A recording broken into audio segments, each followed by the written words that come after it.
Hey guys, welcome back to Discover SPRINGFORD. I'm standing outside of Chaplin's Live, located on North Main Street in Spring City. Inside, I'm going to be sitting down with Chris and Kristin as they discuss the history of this building, how they derived their name, and also how they're making a mark on the music scene here in SPRINGFORD. I'm Geoff Desiato, a local realtor, aspiring actor, and transplant to the SPRINGFORD area. And I'm on a mission to find the best that SPRINGFORD has to offer. I'll be interviewing local business owners, civil servants, and other prominent members of the community to find out what makes SPRINGFORD a great place to live, work, eat, and explore. I invite you to join me on my journey as I discover SPRINGFORD. Guys, thanks for allowing me to come in today. I'm really excited to dive in to find out all about Chaplin's Live here in Spring City. Thanks for being here. Yeah, no problem. So why don't we go back in time to both, either of you can start out, just talk about where you grew up, how you ended up in Spring City with Chaplin's. Well, I grew up in Prospect Park, right outside of Philadelphia. I moved to Berks County in 2002. And I graduated high school 2007, where I was in a band in high school. And after our band broke up, I was writing music by myself, and I became a one-man band. And so I was self-taught in music, and I got into recording. Again, also self-taught. My sister, she gave me her entire basement in her house, and I moved into the basement. And I was there for several months before I had all of this music and these lyrics written, and the last thing you want to hear is me sing. So I came to open mic. A friend and I we found this place, Spring City, Chaplin's, and when I walked in to Chaplin's, I was greeted by the owner, Bob, and he said, "Hi, I'm Bob. Do you know how to run a soundboard?" And I lied, and I said, "Yeah, I have tons of experience." So he said, "All right, yeah, get behind the board, and now let's see what you can do." So I get out my phone, and I'm like, "Okay, what's this Mackie console? Okay, how do you turn it on?" And if it was only a few years earlier, you wouldn't have had that luxury because we wouldn't have been able to look it up on your phone. Exactly. If it was 02 or something like that. So I put myself under the gun, and I kind of it was one of those things, you fake it till you make it. Right. And we got through the open mic. We had one little feedback issue, and I just blamed it on the performer. But he said, not to deter any performers from coming to Chaplin's, obviously. I was young. I was 21. Yeah. So he gave me the key that night. He said, "Can you be here every Wednesday night? For open mic?" He said, "I have another business that I run, and I can't be here all the time. And we need somebody that can really get the open mic community going again. Somebody young, somebody that." That knows a lot of other musicians. Yeah, someone who's hungry, right? Yeah, exactly. It's like ready to kind of get in and get their hands dirty. Exactly. Right. And at that time I was working in a restaurant, so I had another job then, and it became fun. And it was a way for me to get my foot in the door and maybe find that singer. Right. The rest is kind of history from there. And then that's where I met Kristin. She came here about a year and a half ago, almost 2 years now. Did you guys meet here? Mm-hmm. Really? Yeah. You just were coming as a regular person to. You can, if you want to share that story, you can. I see the fear in their eyes. You might not want to share that story. That's totally fine. But when you were, just to not summarize too much, but when you say the rest is history, obviously. You went from sound help, open mic running. What was the next climb that you made, or the next step on the ladder for you? Well, I was learning how to record in my sister's basement, and I was kind of tired of working just with myself. And so I met a few people here at the open mic, and I invited them over to my house, and I offered to record them for free. Oh, nice. And at that time, I wasn't aware that our sound engineer was also offering that as part of a business package. Oh, really? Totally oblivious. Yeah. And so I guess they had called, and they called Chaplin's asking for me and saying, hey, we have a recording session, booked. And the general manager at the time was confused because I was just a mic host. He had no idea that I even had a background in recording. And, Oh, wow. And he called me. He's like, Chris, there's people here asking you, to record them. He's like, you know anything about that? And I said, no. He said, You don't yeah. want to He's step on anybody's toes. yeah, Right? and I've never met him. Too. Yeah. I've never met the general manager because he was never here on Wednesdays. Okay. And I was doing this for 4 or 5 months before I actually met him. And Wow. So he invited me to come in, and I guess he wanted to get to know me a little bit more. And so we met, and he learned about my background in recording, and around that same time, our sound engineer was getting ready to leave. So him and I started to discuss, my future at Chaplin's, and he asked me, if I knew anybody from open mic that would, be interested in performing on a Friday or Saturday night. So he helped me, he walked me through my first booking, and him and I, we talked about, live recording packages. Wow. And we sat down at a Starbucks, and we worked out how much time it actually takes to produce something, and, what do I, as an engineer, what do I need to make to make a great product. And so that was kind of the next phase. Was I started doing sound, started recording the bands, I started booking the shows slowly, and this is about 2012 now, and then later that year I took over managing the kitchen. So all within in 8 months of me walking in here for the first time, I was already doing Wow. I was wearing 3 hats. Yeah. Yeah. Well, I would imagine that the folks here, when they saw a young guy who was eager and willing, that's like a unicorn anymore. To have someone who has like work ethic and is wanting to really just go out there and tackle it. So that makes sense. In some ways, it doesn't make sense at all to trust a young kid and give him the key and all that kind of stuff. But there was obviously, as you can see now, looking back, it was almost like destiny in a sense. Yeah, I mean, Bob always said he had a good, gut feeling. Yeah. About me, and it didn't. They were. I don't know. They were just kind of. I mean, we're all risk takers and Right. entrepreneurs. You have to be, right? And, Yeah. And in this business, live music, small venues, it can get tough financially. Yeah. And it is difficult to find somebody and keep them here and happy. Right. And you almost need to find somebody that's willing to work for free, for the labor of love. Right. And that was me. Yeah. I didn't care about anything else. I just wanted to be around music. Yeah. I didn't even care about paying my bills. Yeah. Most musicians don't. Yeah, no, exactly. I've been there. Yeah. That's funny. So you had a good segue because you had brought up taking over the kitchen. Kristin, why don't you? I came to know as we met that we have very similar journeys for as far as our geographical location. So why don't you tell me a little bit about your upbringing and how you ended up walking into Chaplin's one day, if you can remember those specific details. But I'll let you go from there. Well, as you know, we were both raised in Northeast Philadelphia. Yeah. Northeast. I moved to Lansdale, I think it was like 2002. Yeah. I'm still there, Yeah. but it's a commute. I worked for Wawa. I've been there for 5 years now. I work part-time. I did management there for a while, and I noticed, I had a really big, strong suit for business, and I'm not sure, just management in general, I guess. I really pay attention to detail. And then I met Chris. Yeah.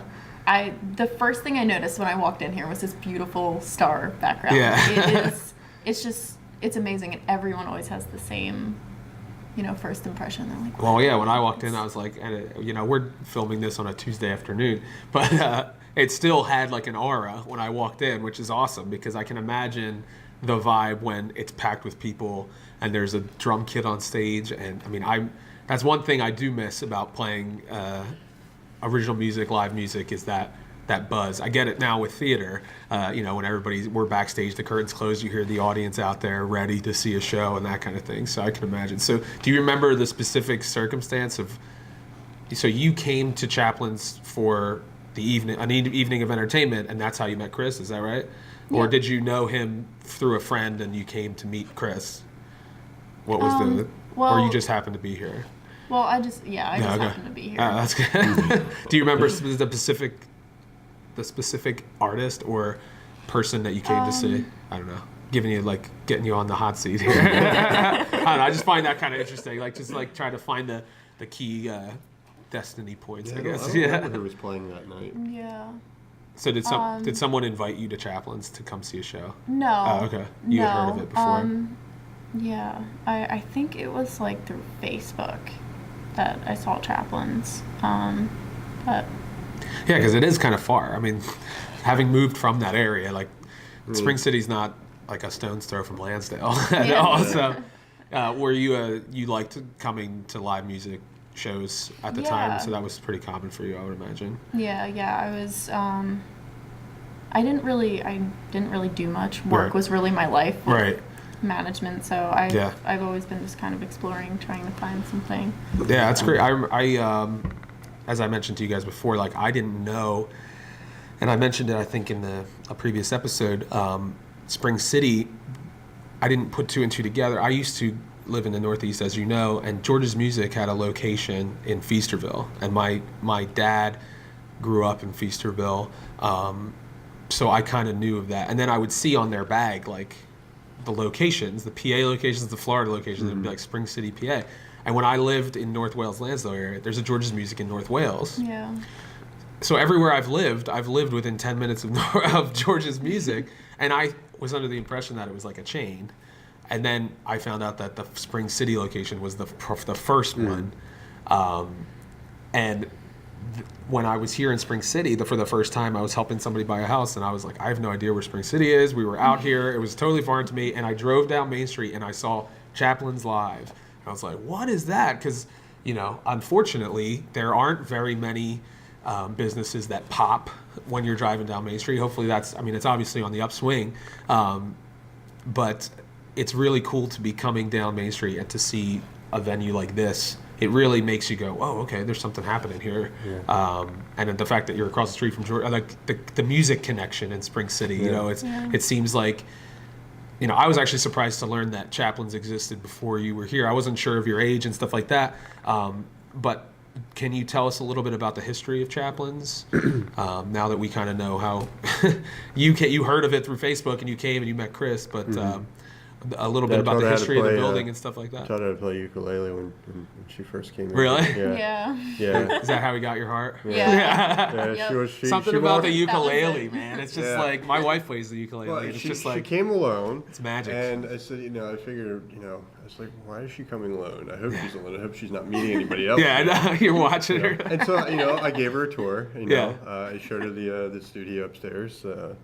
I gave her the ukulele. I taught her how to play a couple of chords on it. It's the easiest instrument to learn how to play. And great. Once somebody told me that it was guitar chords, just 5 frets up or whatever. Exactly. I was I play guitar. I can play ukulele. It's just different. Just the transpose in your head. Yeah. So we just, we got to know each other and we just started hanging out, more. Wait, so can I ask, that ukulele that we saw, is that the That's ukulele? the ukulele. Are you serious? That was the one. Wow. Magic. Yeah. I'll have to make sure we edit a shot of that into the episode for sure. And I'll put a little heart frame around. No, I'm just kidding. No, that's cool. So that was in 2015 that you guys met? Yeah, 2016. 2016. Yeah, early 2000. Yeah, it was like the New Year's weekend, I think it was. Okay. Yeah. So why don't you let people know? I'm bouncing around. History, the history. But I was actually going to pause there and say, just so people know what your role is now. I mentioned assistant manager at the beginning of the episode, and I kind of forgot to finish that story of how you got here. So you met Chris. You guys are together. And now you've stepped into overseeing the food and the assistant managing. What does that entail on a regular basis? Well, obviously the food. Yeah. And I keep up with Facebook. I did the website for a while.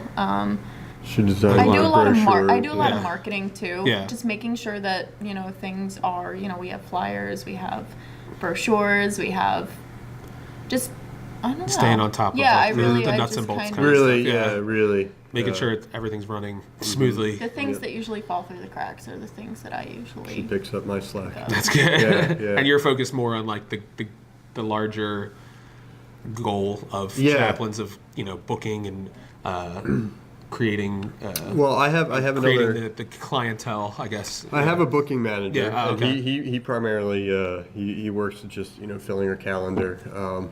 I would say what takes up the majority of my focus is productions. Right. I am a producer and I'm a studio musician.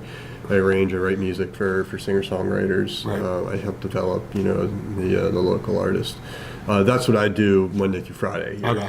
Weekends we have shows, and that's where, you know, I have my staff. It's when I see my staff, basically. Yeah. Yeah, Kristin, she came in helping me with marketing, helping me organize the kitchen. You know, what can we do better? She looked at, you know, she had some amazing ideas. You know, she had a vision. She said, you know, I know, you know, our you know, we have food available for, you know, for our guests, but I know we can take it up a notch. Right. And I said, you know, it's like, just tell me what you need. That's right. I'll pay for anything you need. Yeah. You know, and she's like, we need ice cream. and I didn't say, because my focus is on creating music, not necessarily food. Yeah, and it doesn't look like you eat very much either, so you probably don't care that much about food. I can eat. Okay. it's a lot.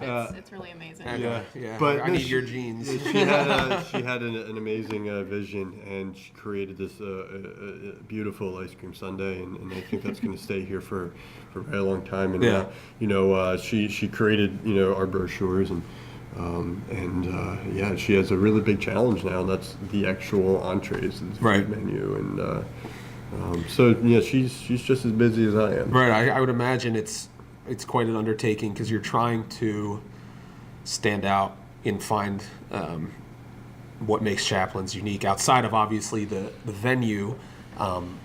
There's also, you know, there's people that are going to be coming here that aren't necessarily, you know, music lovers. They're coming to support their friend, or they're coming with somebody, and you kind of like, you find those peripheral things or those other things that are going to kind of latch onto them. Those fringe folks, I guess, that are going to come to Chaplin's, and a menu would be a huge part of that, I would imagine. So it's like, you know, I don't always like the band that's there, but I like the ice cream sundaes, or I like this, or I like that. So it's kind of, you know, trying to find a way to have your niche, but also to be accessible to the outsider. So yeah, it is a challenge, I imagine. So, but I do like the niche that you guys have seen to have crafted, which is the, you know, really investing in the artist. Yeah, I can definitely get that sense just from having the recording capabilities, having an emphasis on original music, the open mics, singer-songwriters. There's not a lot of venues that are prioritizing that anymore. It's a lot of like, what can you give me as a venue manager?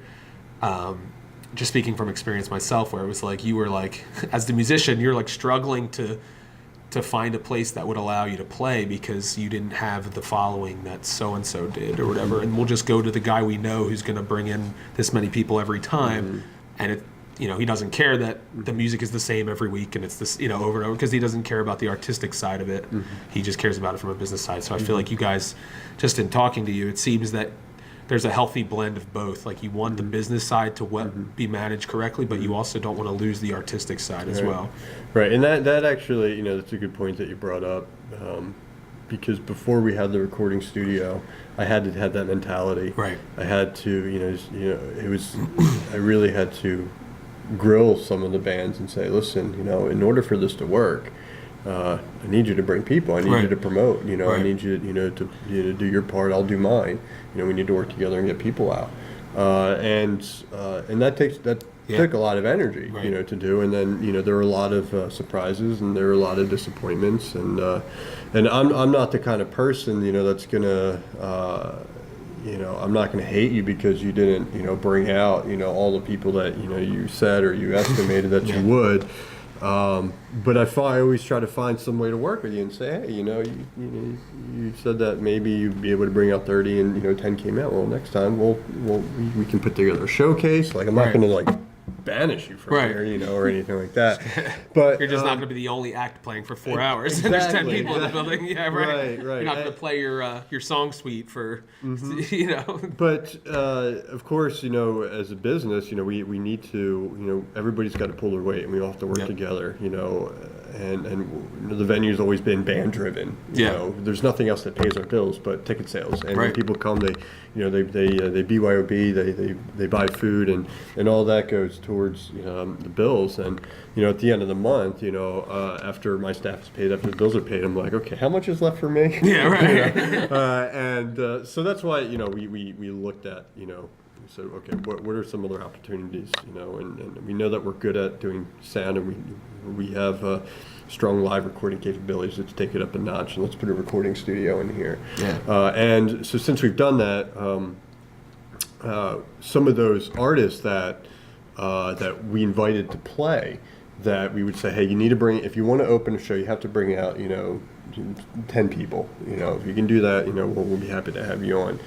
And it started going towards let's let some of them play anyway. Okay, let's find the people that want to play at Chaplin's because they appreciate the listening room. Okay, let's put them in front of somebody that we know has a solid draw. Okay, I don't really care if they bring out 10 people because I know that these people are going to bring out some. Yeah. Right. But what I care about is, who is this artist? How can we help them grow? And those artists slowly became, or most of those artists became, the clients in the studio. Right. So instead of kind of getting a return on ticket sales, we kind of got a return on them letting us produce their record for them. And you took a shot with them, and they reciprocated by exactly.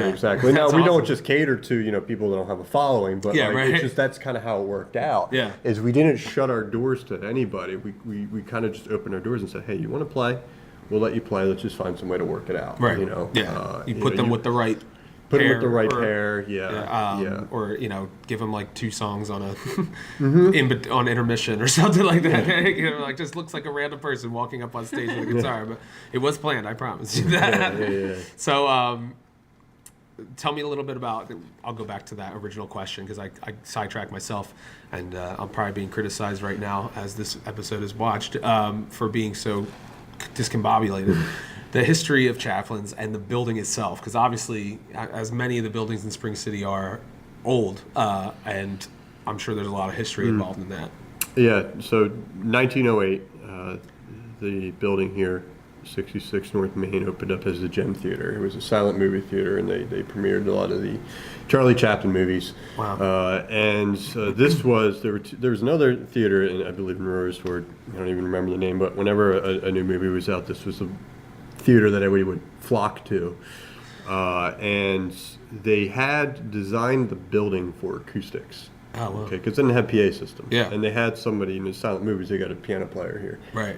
So they had to construct the building so that the piano playing, or any of the other smaller plays that they do or vaudeville shows, the sound would have to carry throughout the building. It would have to be very lively. So that's where they designed the building for acoustics. And 100 years later, we're taking all advantage of it. Right. And in the 20s, it became a vaudeville hall. Where they say Charlie Chaplin, Buster Keaton had performed here. Wow! And we have some show bills that we found at the Historical Society that show Charlie Chaplin, the silent films, other plays, magic shows that would go on here. That's cool. And in the 30s, Chaplin's, or the Gem Theater, actually closed once the vaudeville era started to die out. In the 50s, it was the motorcycle repair shop, the Hog Shop on Main. Okay. And they repaired Harleys here. Oh, wow. That's quite a different business to be in a theater. Yeah. And then it was a meeting hall for the textile industry, the union workers. I don't know what decade that was, maybe the 70s. In the 90s, it was a photography studio. In 2007, the Chaplin was opened by Lee Zagorski, and it was originally Chaplin's The Music Cafe. Okay. And they took advantage of the listening room itself, the theater, and it was opened up originally as a coffee shop and a small music cafe. Okay. And in 2009, 2010, I believe the business, was going through its struggles like any other local venue would go through, growing pains really. And Lee had sold it to Bob Cooney, Roy Cannon, and they hired Dennis Coleman to really structure the business the way it should be. Right. And Dennis put, a good, couple years of just hard work into it. And he took me under his wing. He became my mentor, really taught me how to run the business. And when Dennis left in 2013, I took over as general manager. And the first couple of things that I changed was the name. Okay. And I had this, this kind of vision of Chaplin's it's a live music venue. You know, people come here to see shows. They don't really come here for food or coffee. We're not open during the week. Right. And you can't really be a music cafe without an espresso machine. Right. And you can't have an espresso machine here because it's too loud and you would hear it and it would disrupt. So we kind of shied away from, food, and that may hurt a little bit, but we really started promoting live shows, and we just said, we're a music venue, and we started booking more private events, and it actually made our booking a lot easier. Really? It made our branding a little easier. Yeah. We rebuilt our website. We changed it from the Chaplin's Music Cafe to Chaplin's Live, and still, people they title us the Music Cafe. Oh, really? But, yeah. We've been working for the last couple of years to rebrand Chaplin's Live, and so 2014, my first year in, I said, okay, well, maybe we should pursue food. We need another profit center. We need to make more money. We need to be open, during the week, and we thought maybe we were gonna. I went on this personal journey to become vegan. Oh yeah. And I said, there's no vegan restaurants here, not in this area. There's one in Pottstown, I Create Cafe, which is great, and but that's the only place that I can go. So I thought maybe Chaplin's can be, a good spot, make it a destination, and the costs were too high, and and the whole idea fell through, and that. Is where the recording studio idea was born. Really? Yeah. I started writing music again. I started working with somebody at our open mic, and her mom, she asked me to produce her record, and I said, we don't have, the equipment. Yeah. And she said, well, what do you need? I said, well, I need a good mic, I need studio monitors, I need an interface. And so she cut me a check for $3,000, and she said, this should be enough to get started. Wow. And we finished the record. I took that to Bob and Roy, and I said, guys, I'm giving you everything I got. I said, make me a partner, give me 25%, and let's put a recording studio in. This is what we need, and this is how it's going to work. And the business plan was just stronger than when I had the organic food idea, the food idea. And it was almost a no-brainer. Right. We said, how are we going to attract our clientele? It's like, well, we book artists. Yeah. We have new artists coming every Friday, Saturday night. We have open mic night, which brings people that wouldn't want to play here on a Friday night. It comes to a Sunday night. We wouldn't have to do any marketing. Everything we word of mouth. Right. And here we are. It's 2017. I've done zero marketing in the recording studio, and I've produced several. I think 5 full lengths. Wow. 7 EPs, a lot of singles. Yeah, it's absolutely incredible. And the last 2 years we're still kind of refining our product, and I'm still getting used to, how much, what I can take advantage of here, in our studios. So it's really flourished, a lot in the last couple of years. So yeah, I feel like with the marketing now, with Kristin on board too, that's like.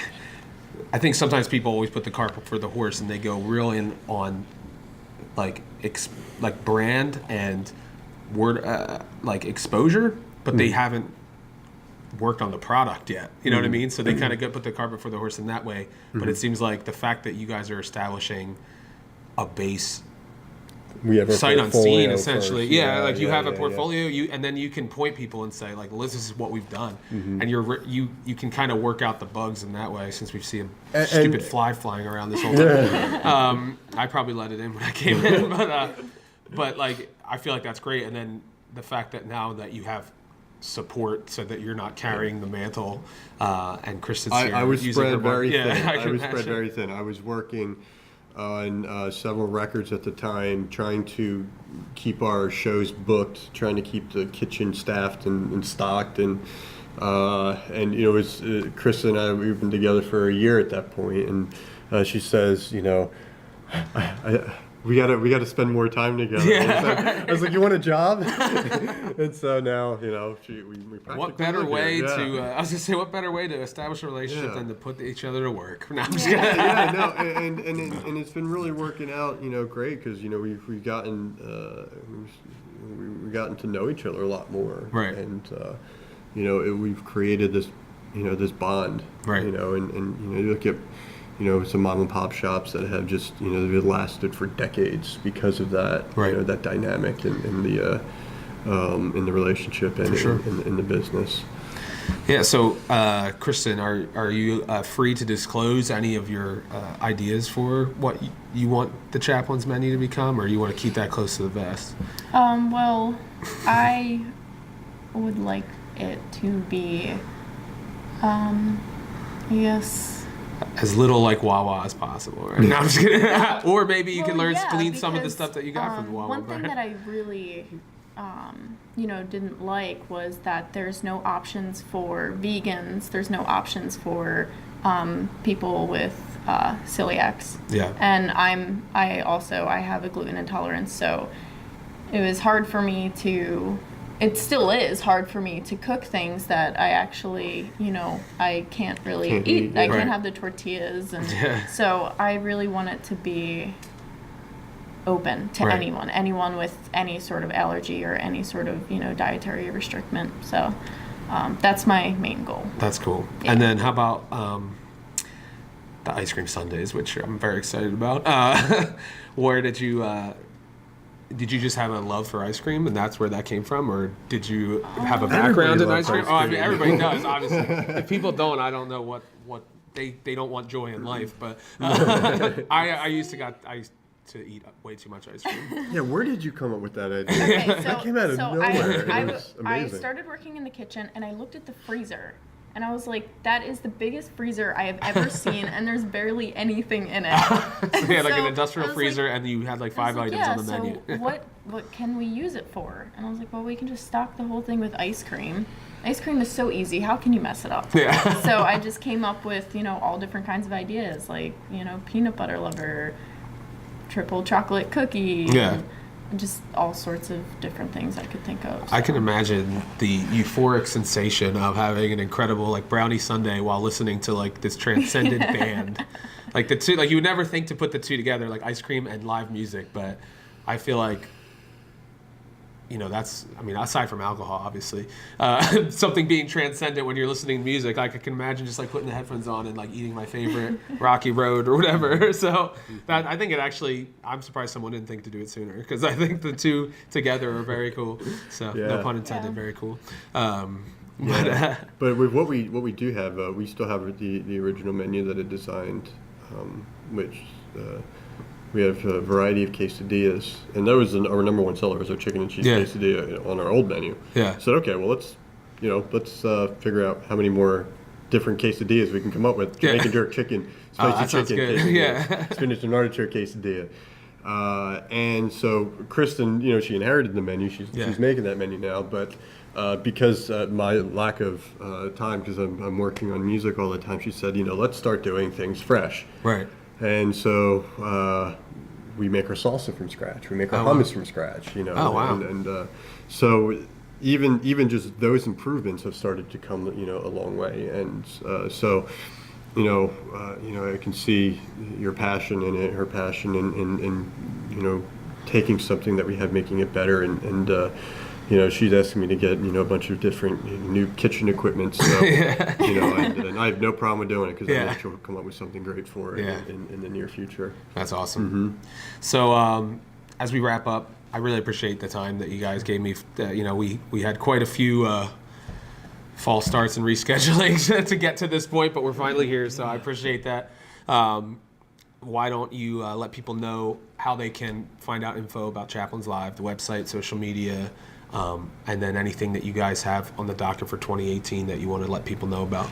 This is the time in the episode where I let people do that. So go ahead. The honors. Okay. You can find out more about Chaplins on our website, chaplinslive.com. You can read about our history. You can see the upcoming shows. You can see some of the productions that we've made in our studio. You can follow us on Facebook. We're easy to find, Chaplins, and Instagram. We're on Instagram as well. We have a weekly newsletter which you can sign up on our newsletter. You can just send us a message on our Facebook. And we book private events here. So if you're interested in performing here, hosting a baby shower, a bridal shower, a birthday party, a bar mitzvah, a stargazing event, maybe. Yeah. Or if you're a performer and you want to book a show here, you can easily find us. You can go to the booking page on our website. You can send us a message on Facebook, shoot me an email. That's great. Yeah, thanks. Chris and Kristin, thank you so much for your time. I will just say, if you recognize this backdrop, in the previous episode, we had a clip from Rofo Audio, who has played here before. So, as you can imagine, the music scene is thriving, even in this little area of Springford, and Spring City specifically. So please come on out to Chaplin's. I know I will be. So, Chris, thank you so much. Thank you. Kristin, it's lovely to meet you. A fellow Northeastian. Oh, that's not what they call it. Well, that's all the time we have for today on Discover Springford. I want to thank Chris and Kristin for allowing me to feature them in today's episode. And I also want to encourage you, the viewer, to visit Chaplin's Live to get some great live music and some delicious ice cream. Before next episode, I encourage you to share Discover Springford with your friends and family. That's the best way that you can show your support for the show. And until next time, get out there on your own journey to discover what makes the Springford area a great place to live, work, eat, and explore.